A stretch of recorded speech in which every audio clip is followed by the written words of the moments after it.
دہی کھیر نہ پلے جہن بل کوئی دہی رکھے ہن.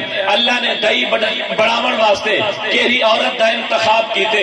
عورت کے نو پہلے اندے قبیلے تے خاندان دا انتخاب تھے تاکہ میرے نبی نال منسوب قبیلہ ہر ایک اچھا ہوئے.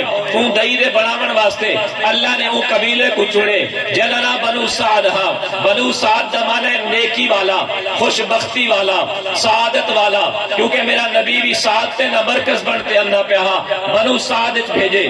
آؤ بنو سعد دے وچ بھی ڈھیر سارا عورتاں ہن, لیکن اللہ نے میرے نبی دی دائی اما بناون واسطے اوندا انتخاب تے او کو چنے جننا حلیمہ ہے.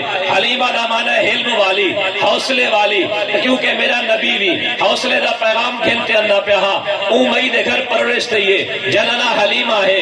بل 4 سال حضرت حلیمہ کو لہن بل اپنے گھر دے اندر آگن.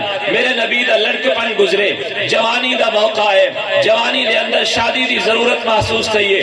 بل اللہ نے بیویاں بھی اپنے نبی واسطے خود چڑھن.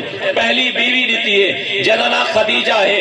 خدیجہ دا معنی خدمت کرن والی, میرا نبی امت دی خدمت کرن والا, بیوی خامن دی خدمت کرن والی. اللہ نے بھی بیوی دیتی جننا جویریہ ہے. جویریہ دا معنی ہے پڑوس والی, میرا نبی ہمسائے دے حقوق رساون والا, بیوی پڑوس تے حقوق پورا کرن والی. بل اللہ نے بھی بیوی دیتی جننا میمونہ ہے. میمونہ دا معنی ہے نصیبے والی, میرا نبی بھی بختے تے نصیبے والا, بیوی بھی بختے تے نصیبے والی. بل اللہ نے بھی بیوی دیتی جننا زینب ہے. زینب دا معنی ہے استغفار والی, میرا نبی بھی استغفار والا, بیوی بھی استغفار والی. بل اللہ نے بھی بیوی دیتی جننا سودا ہے. سودا دا معنی ہے آرام والی, میرا نبی بھی آرام والا, بیوی بھی آرام والی. بل اللہ نے